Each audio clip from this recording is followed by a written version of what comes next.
today we're actually going to be talking about this car. And as I mentioned in the other video, I've done a few things to this car. You really can't see, it's kind of superficial. So it's not superficial, it's underneath everything. So we're going to go ahead and open the trunk and the hood so you guys can see exactly what I did. All right, so this is the bumper that I just fabricated. Now I'm going to actually try to fit it in here, and it looks like I got it aligned pretty well. The only problem is that these holes are still too small, so this bolt won't go through it. So I bought a step drill to Home Depot right now, and now I'm just gonna drill it out, and as soon as these fit in, we could try test fit, see how it looks. And then we're going to try the plastic cover that sits over this. But this is considerably lighter than the steel bumper.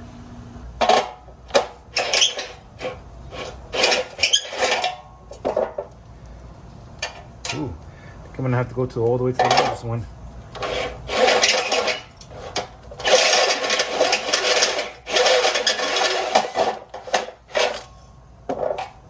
Ah, perfect.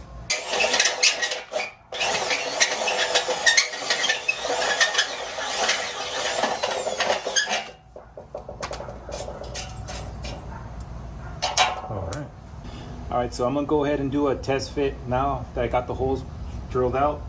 Have 4 bolts over there, 4 over here, and I'm really curious to see how it aligns. I tried to get as best I could. I kind of eyeballed the back of them, but I'm pretty sure it'll work. Just get all the shavings out. Yeah. So that's how it looks when you make your own aluminum bumper support. But I wanted to try it.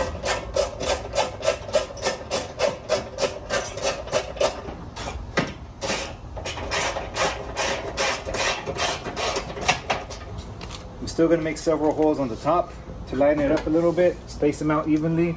I have about 3.5-inch hole saw, but I got to make sure that I got to make some slots for that plastic cover that sits on this, and just make the rest of the holes from the front and the back. So that's the final result of the bumper that I fabricated myself. It came down from 10 pounds down to 5 pounds with all these holes that I made. So it's not as light as the ones that you can buy because the material is a little bit thicker. As you guys can see, it's almost like an 1/8 inch. If I would have chosen a thinner material, well, it would have gone less in weight. But I feel like this is gonna be pretty strong. This thing is completely welded all the way down, solid, one solid bead. So that took me a while to do, and it took me a little bit longer to just cut out all these holes. You guys can see shavings everywhere. It's not the prettiest thing, but you know something? Function. It will function. And we're going down from about 20 pounds down to 5. So net loss about 15 pounds just from going to this bumper. So now it's just time to actually install it, and let's see how it looks on the car. All right, now we're gonna go ahead and put this bumper on. It's significantly lighter than the other one. 20 pounds to 5 pounds. Well, I don't know if I actually will be able to feel it on the road, but we'll see. It's directly over the front end of the car, the farthest point of the car, so it should make a big difference. Pretty excited about it. Looking pretty good already. I did think about painting it, but I think it would have been enough the way it is. All I gotta do one more thing is just make sure it's centered. That looks pretty good right there. Do I recommend making your own? If you have the skills and the parts are there, why not? But it is labor intensive and it does take a long time to do this. So just know what you're getting yourself into. A lot of measurements.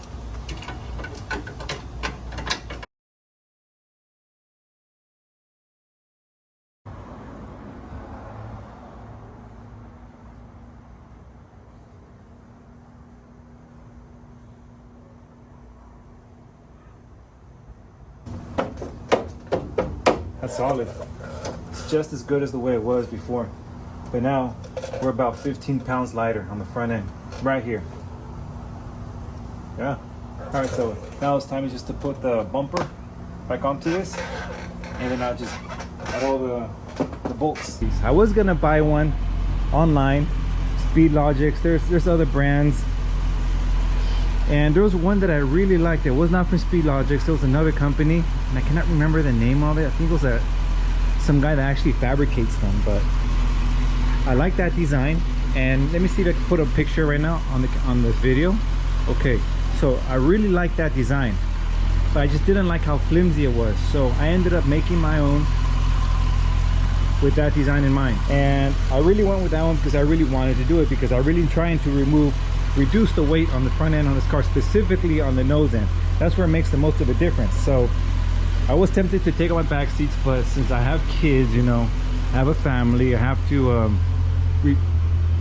keep these back seats because they're actually in use, so I need the space. But for those, if I ever do go back to the drag strip, you know, all I have to really do is remove these seats.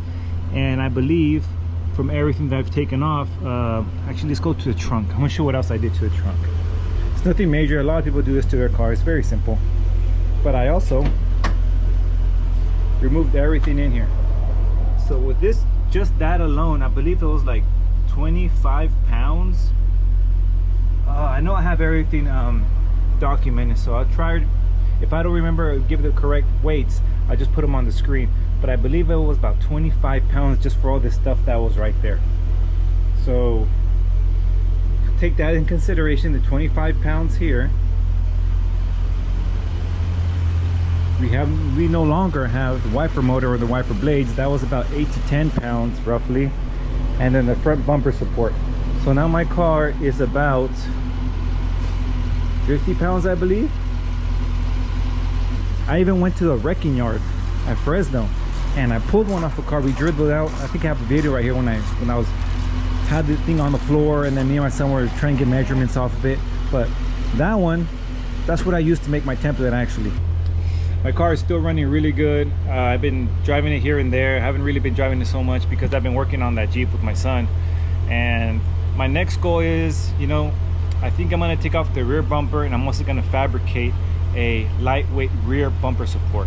I know the one that's on there is aluminum already, so I could just make holes on it that might make it lighter, but I'm gonna go ahead and try to make a new one just like the one I made up front, because I really like the way it looks and it was considerably light. I'm not sure how much more weight I can take off the one in the back, because that one is pretty light to begin with. Hopefully you guys like this quick update I did on this Challenger. I haven't really raced anybody with this setup, but you know, I got to drive it some more and see what kind of a difference it makes. But 60 pounds does make a difference, and if I want to make it an even 90, almost 100 pounds, then I got to take off all this. But we'll see. Anyways guys, that was just a quick video I wanted to make for you guys. Hope you guys like my content. Don't forget to subscribe, and I'll see you guys till next time.